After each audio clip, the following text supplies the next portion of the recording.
উনি সফরে বেরিয়েছেন হাদিস কালেকশনের জন্য। প্রচন্ড শীতের রাত,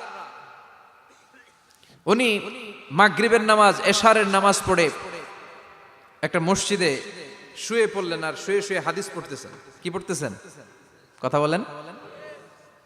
আর মনে মনে ভাবলেন রাতটা মসজিদে কাটায় দেই, ফজরের নামাজ পড়ে আবার বেরোবো। কিন্তু দারোয়ান এসে বলে মসজিদে থাকতে পারবেন না, ওঠেন। দারোয়ান আছে না, কথা কন। আহমদ ইবনে হাম্বল বললেন, আমি শুধু রাতটা থাকতে চাই, আমি তো ফজরেরও মুসল্লি, ফজর নামাজ পড়বো তো এই মসজিদে, আমার থাকতে দাও। দারোয়ান তো দেয় না, কেনা মসজিদে থাকার জায়গা না, যান মিয়া। উনি যে আহমদ ইবনে হাম্বল এটা চিনে নাই, থাকতে দেয় না। কি করবে এখন? উনি কাঁথা গুছিয়ে হাদিসের কিতাব নিয়ে কাঁধের মধ্যে ব্যাগ নিয়ে মসজিদ থেকে বেরোয় গেলেন। কি আর করবেন, প্রচন্ড শীত, আর কাঁপতেছেন বুড়ো মানুষ। পথিমধ্যে দেখলেন বাজার।